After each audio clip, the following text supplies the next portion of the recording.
Olá pessoal, a paz do Senhor Jesus, seja muito bem-vindo, muito bem-vinda ao nosso canal.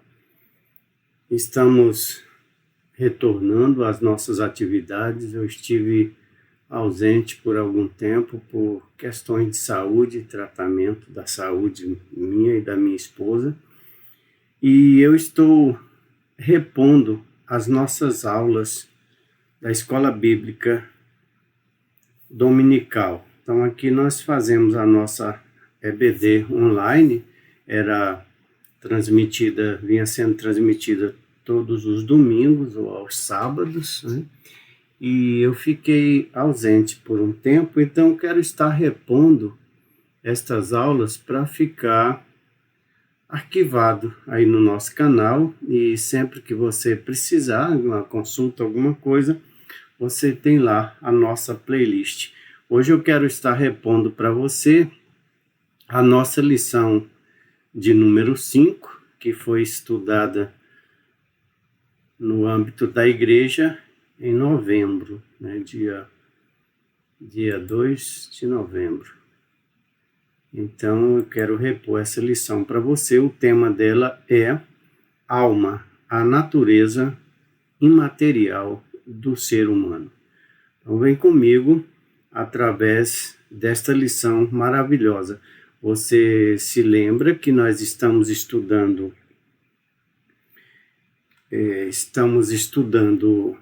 corpo, alma e espírito, a restauração integral do ser humano para chegar à estatura completa de Cristo. Então é isso que nós estamos estudando nesse quarto trimestre de 2025. Então vem comigo, eu quero mostrar para você então o conteúdo de hoje que ficou para trás, né? Foi estudado e nós não conseguimos colocar no ar. Texto áureo: e não temais os que matam o corpo e não podem matar a alma. Temei antes aquele que pode fazer perecer no inferno a alma e o corpo. Mateus 10, 28, verdade prática. Cuidar da alma é uma atitude fundamental para a vida cristã estável, né, para uma vida cristã estável e uma eternidade de alegria e paz. Deixa eu aumentar o nosso texto aqui, né, para ficar melhor para a gente ver, tanto para mim quanto para você. Pronto, tá aí. Então, na leitura em classe, nós vimos que em Gênesis capítulo 1, versículo 27 e 28, e criou Deus o homem à sua imagem, a imagem de Deus o criou, macho e fêmea os criou. E Deus os abençoou, e Deus lhes disse: frutificai e multiplicai-vos, e enchei a terra, e sujeitai-a, e dominai sobre os peixes do mar, e sobre as aves dos céus, e sobre todo animal que se move sobre a terra. Em Gênesis 2, 15, 16 e 17, e tomou o Senhor Deus o homem, e o pôs no jardim do Éden para lavrar e o guardar. E ordenou o Senhor Deus ao homem, dizendo: de toda árvore do jardim comerás livremente, mas da árvore da ciência do bem e do mal, dela não comerás, porque no dia em que dela comeres, certamente morrerás. Em Mateus 10, versículo 28, e não temais os que matam o corpo e não podem matar a alma. Temei antes aquele que pode fazer perecer no inferno o corpo e a alma, ou a alma e o corpo. Nessa lição nós vamos ver que a gente vai continuar aprofundando nesse assunto que eu considero como sendo o estudo mais aprofundado sobre a tricotomia humana. Então nós temos corpo, alma e espírito, e aprofundando nesse assunto, nós podemos ver que Como seres criados à imagem de Deus, com alma imortal, somos chamados a viver em santidade e responsabilidade diante do Criador. Cuidar da alma é essencial para a nossa salvação e comunhão com Deus. Então, nós temos aqui como introdução que na primeira lição nós apresentamos um conceito preliminar da alma, demonstrando o seu lugar no tríplice ou na tríplice constituição do homem. Vimos que junto do espírito e inseparável dele, a alma compõe a parte imaterial ou espiritual do ser humano, que o torna uma pessoa criada à imagem de Deus. Nessa lição buscaremos nos aprofundar no conceito e distinção da alma, estudando seus atributos e sua importância no relacionamento com Deus e com o próximo. A palavra-chave da lição de hoje é alma. No tópico de número 1, você pode ver, colocar para você na telinha. Deixa eu me dar licença aqui só um pouquinho que eu vou tirar essa barra daqui para a gente poder trabalhar melhor sem ver essa barrinha, mostrar meus conteúdos, né? Comportamento da barra de tarefa, ocultar barra de tarefa. Pronto. Então, vamos lá. Limpando a tela, voltando. Vamos lá, barra de tarefa, pronto. Agora a gente tem só a revista aqui na sua telinha pequena. Você viu aí palavra-chave alma, tópico de número 1, atributos da alma. Primeiro ponto, de volta ao Gênesis. A parte imaterial do ser humano é o que mais o diferencia dos animais, como bem evidenciado na criação, conforme Gênesis capítulo 2, versículo 7, na tela para você a referência. O homem é um ser pessoal, criado à imagem de Deus, com autoconsciência e autodeterminação. O Criador fez-lhe seu representante, dando-lhe poder de governo sobre toda a obra criada. Está lá em Salmos, de número 8, versículos 3 ao 6. Enchei a terra e sujeitai-a e dominai-a. Gênesis 1, 28. Sua capacidade de administração, compreensão e decisão moral é resultado do caráter consciente e autônomo da alma humana. Isto é exemplificado originalmente na aptidão de lavrar e guardar o jardim. Confere Gênesis 2:15. Discernir entre certo e errado e fazer escolhas. Gênesis 2:16 e 17. E dar nomes aos animais. Gênesis 2:19. A parte efetiva do homem é demonstrada na afirmação divina da necessidade de uma companheira e na expressão de satisfação de Adão ao receber Eva, que alguns eruditos consideram ser a primeira composição poética da história humana. Gostei dessa parte, a primeira composição poética da história da humanidade. Muito bem. Eu acredito que quando Deus formou Eva, conforme na Bíblia diz que da costela de Adão, Deus estava sendo um verdadeiro poeta e como o seu amor e o seu cuidado, a sua dedicação, naquele momento estava totalmente voltado para a raça humana. E ele mostrou tudo isso, né, na maravilha que é a mulher, este ser maravilhoso que fez Adão suspirar e gritar de alegria. Essa agora é carne da minha carne e osso dos meus ossos, ou coisa parecida.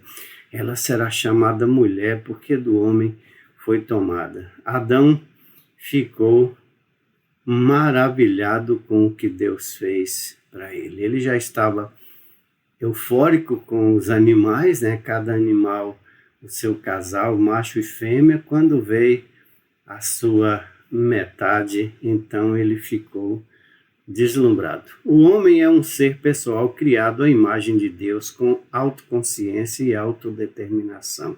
Segundo ponto, entre o espírito e o corpo, a alma do homem é sua personalidade ou distintivo pessoal. E seus três principais atributos são emoção ou sentimento, razão ou intelecto, a volição ou a vontade.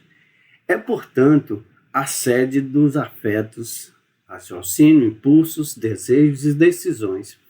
O ser humano emprega esses atributos em sua comunicação com Deus e com o mundo físico, principalmente seus semelhantes. Para ter comunhão com Deus, a alma serve-se do espírito para comunicar-se com o próximo, e o veículo, né? O veículo do corpo, né? Que aqui está meio bagunçado aqui. Vamos ler de novo isso aqui. Para ter comunhão com Deus, a alma serve-se do espírito para comunicar-se com o próximo. Os veículos são o corpo, ou o veículo é o corpo e seus órgãos essenciais, pele, olhos, ouvidos, nariz, boca. Pode-se dizer, então, que a alma funciona entre o espírito, que se conecta com Deus, e o ser divino, e o corpo, que se conecta com o mundo dos homens. O Cântico de Maria, na casa de sua prima Isabel, é uma típica cena dessa tríplice interação e comunicação. Lucas capítulo 1, versículos 46 e 47. O terceiro ponto é a alma abatida. Os afetos da alma em relação a Deus são vistos na poesia do Salmo 42. Quando o salmista conversa consigo mesmo, abre aspas, por que estás abatido, ó minha alma, e por que te perturbas dentro de mim? Espera em Deus, pois ainda o louvarei na salvação da sua presença. Fecha aspas, Salmo 42, 5.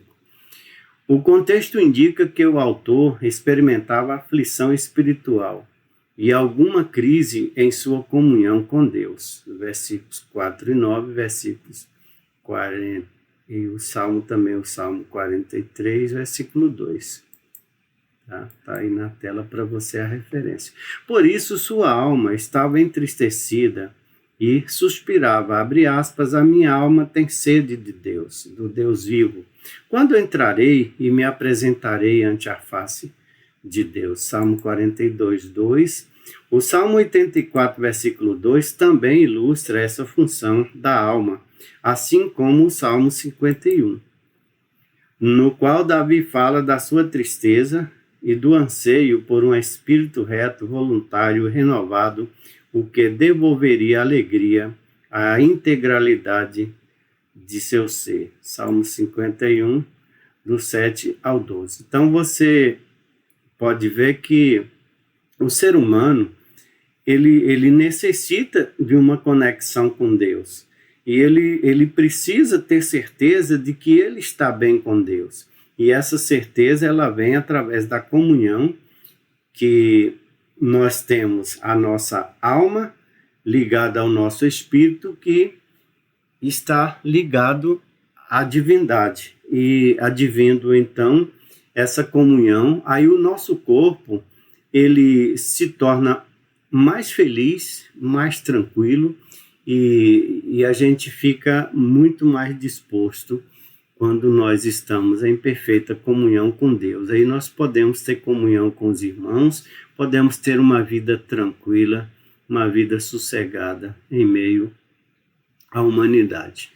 Ampliando o conhecimento, o aspecto do ser humano, a alma, frequentemente traduzida como vida, pode ser brevemente definida como a parte não material do ser humano que resulta na união de corpo e espírito. Ela inclui a mente, as emoções e o livre-arbítrio. Juntamente com o espírito humano, a alma continuará a viver quando a pessoa morrer fisicamente. A alma está tão intimamente conectada à personalidade interior que o termo é usado às vezes como sinônimo de pessoa.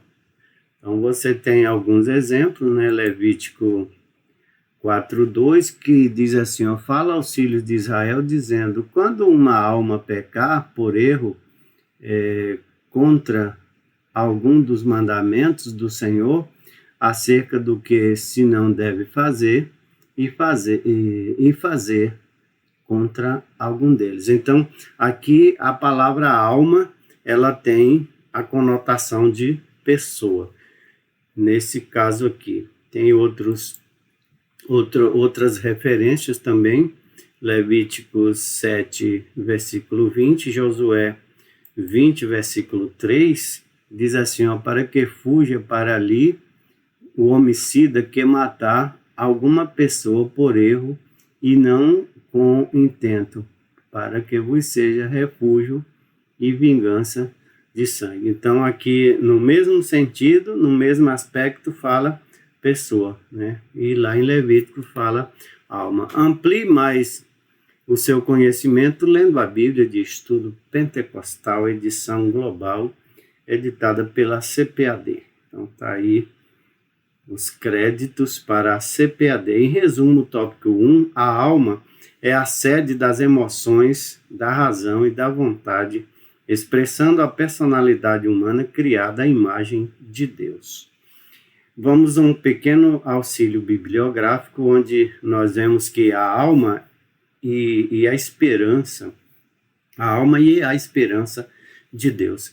Abre aspas, assim como a água é essencial para a vida física, Deus e a sua presença são essenciais para a vida espiritual. E também para a máxima satisfação e plenitude em todos os aspectos da vida.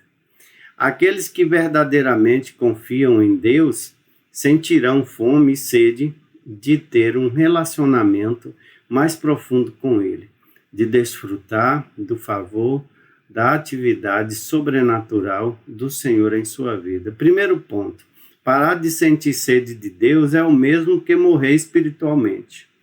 Não devemos permitir que nada tire o nosso desejo intenso de conhecer a Deus e os seus propósitos. Precisamos evitar a distração com preocupações, necessidades, sucessos, atrações e prazeres da vida. Essas coisas podem bloquear a nossa sede de Deus e roubar de nós o desejo e a disciplina necessários para buscar um relacionamento mais profundo com Ele, através da palavra e da oração. Nós temos como referência Marcos 4, versículo 19. Mas os cuidados deste mundo e os enganos das riquezas e as ambições de outras coisas, entrando, sufocaram a palavra e fica infrutífera. Então, nós temos que ter cuidado. A gente, sim, precisa crescer, precisa progredir, precisa produzir, precisa conviver, se relacionar com pessoas, mas nós temos que ter cuidado para não deixar que nada nos separe da presença efetiva de Deus, da comunhão com Deus. Todas as coisas aqui são passageiras, mas Deus e a sua presença são eternas e nós precisamos atravessar esse mundo com a certeza de que vamos encontrar com Deus, com corpo, alma e espírito, tudo em condições para podermos receber um corpo glorificado, para podermos adentrar a presença de Deus. O segundo ponto é que nós devemos orar para que o nosso desejo da presença de Deus se torne mais profundo e mais forte. Isso vai requerer uma abertura maior para a completa demonstração dos dons, da direção e do poder do Espírito Santo. Veja o quadro a obra do Espírito Santo, páginas 2147. A nossa paixão por ver os propósitos de Cristo serem cumpridos na terra também devem se manifestar ou se intensificar até que ela nos leve à oração fervorosa e nos dê uma sede espiritual como um cervo que, abre aspas, brama pelas correntes das águas, fecha aspas, em tempos de seca. Então, aqui eu quero dar para você os créditos. Os créditos, vamos lá. Créditos aí na sua telinha. Eu tenho que dar os créditos aí porque vem da Bíblia de Estudo Pentecostal, edição global, Rio de Janeiro, CPAD 2022, página 945. Ok? A estabilidade da nossa vida cristã e nosso destino eterno dependem de como cuidamos da nossa alma. Na telinha para você, o tópico de número 2, a natureza da alma, imaterial e imortalidade, né? Imaterialidade e imortalidade. Primeiro ponto, distribuição de substâncias. O texto de Mateus 10, versículo 28, é um excelente fundamento para o estudo da alma como parte da natureza imaterial do ser humano. Em um só versículo estão profundas verdades espirituais reveladas por Jesus a respeito de nossa psique. Algumas delas relacionadas a debates, alimentação, ao longo de toda a história, debates alimentados ao longo de toda a história, inclusive no contexto da igreja. Em primeiro lugar, Jesus expõe a clara distinção de substâncias entre as partes material e imaterial do ser humano. Uma tangível, o corpo que pode perecer por ação humana. Outra intangível, a alma que não pode ser destruída pelo homem. E nesse ponto é importante observar que em vários textos das Escrituras a parte imaterial é representada ora pela alma, ora pelo espírito. Você pode conferir na sua telinha Eclesiastes 12, 7, Tiago 2, 6 e Apocalipse 6, 9. Nesses casos, as referências sempre abrangem ambas as substâncias devido à sua inseparabilidade. Então, espírito e alma são inseparáveis. Tá? O segundo ponto é a imaterialidade e responsabilidade pessoal. Ao tratar do perecimento da alma e do corpo no inferno, Jesus refuta as concepções antropológicas materialistas existentes desde a antiguidade. Em tempos modernos, temos o marxismo, que prega que o homem se resume à matéria, ignorando a existência de uma alma consciente após a morte. Lucas 16, 19 ao 31. Essa teologia ateísta nega a pecaminosidade e a responsabilidade moral do indivíduo. Considera que o mal é estrutural, que a culpa é da sociedade, que as pessoas individualmente são vítimas de estruturas opressoras, identificam pecados sociais, mas não individuais. Esse engano desconsidera a necessidade de arrependimento, conversão e salvação pessoal e mantém as almas de seus adeptos no caminho da perdição eterna. Atos 3:19, João 17:3. Toda ideologia que promete soluções absolutas para o problema do homem por meio de doutrinas sociais, políticas ou econômicas incorre no mesmo erro, conforme Provérbios 4, 12 e 27 e Atos 4, 12. E aqui em Atos 4, 12, o escritor Lucas, ele escreveu esta palavra, essas frases aqui, olha. E em nenhum outro há salvação, porque debaixo do céu nenhum outro nome há dado entre os homens pelo qual devamos ser salvos. O terceiro ponto é o materialismo e a teologia.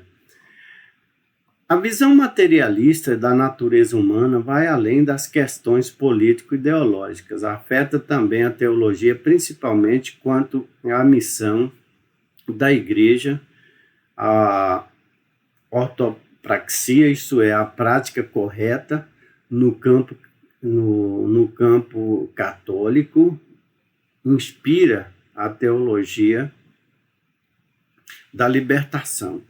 No protestantismo, a teologia da missão integral. Ambas se alimentam de concepções socioeconômicas e políticas comuns ao marxismo, que, por sua vez, tem como fundamento o ideário materialista e crítico, que busca tirar Deus do cenário humano e instigar as lutas de classe. Toda negação da condição pecaminosa do homem é, no mínimo, um ateísmo prático, independentemente do viés que assuma. E você pode ver isso em Lamentações 3, versículo 39, Tito 1:16. Algumas correntes teológicas contemporâneas reinterpretam as Escrituras com base em vertentes da teologia da libertação e compartilham do mesmo campo de distorção e confusão espiritual. Então, para você não ser pego nessas confusões, leia Lucas 11:17, 1 Coríntios 14:33. Conflitam com a sã doutrina, que é essencial para a salvação da alma. Vamos ler aqui em 1 Timóteo 4:6, que diz assim, propondo estas coisas aos irmãos, serás bom ministro de Jesus Cristo, criado com as palavras da fé e da boa doutrina que tens seguido. E também no versículo 16, Paulo falando a Timóteo, ele diz, tem cuidado de ti mesmo e da doutrina, persevera nessas coisas, porque fazendo isso te salvarás tanto a ti mesmo como aos que te ouvem. Então são recomendações de Paulo para o jovem pastor Timóteo.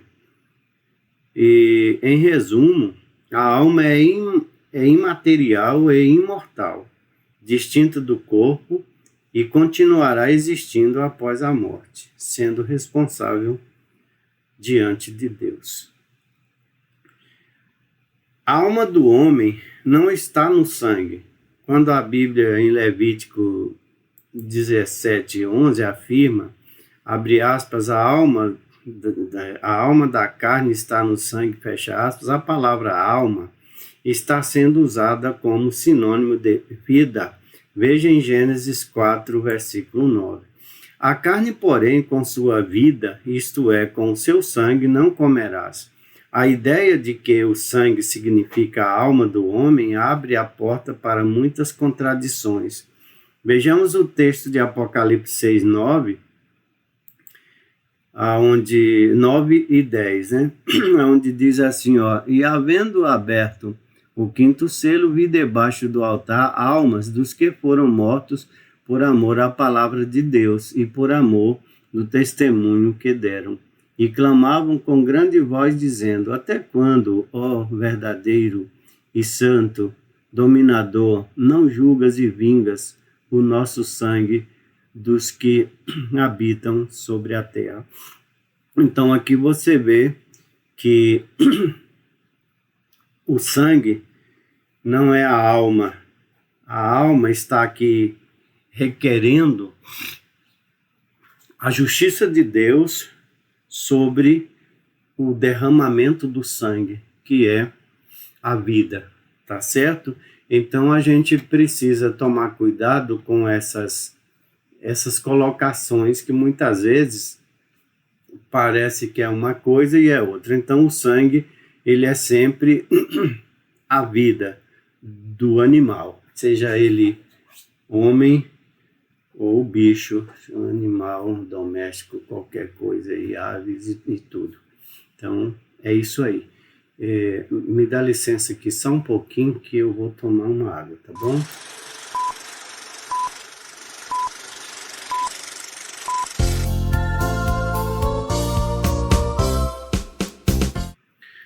Pronto. Minha garganta já está cansada, eu falei muito hoje durante o dia todo.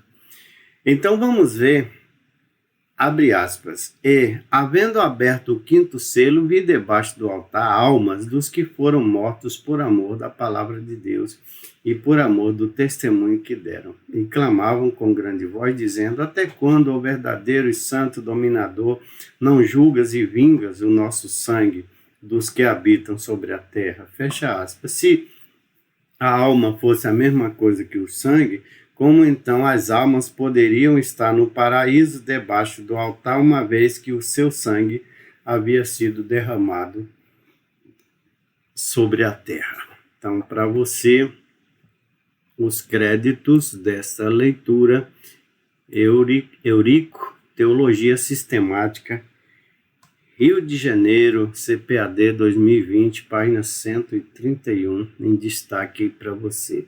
Então vamos fechar com o tópico de número 3, onde alma renovada e submissa a Deus. Primeiro ponto, edificação e saúde.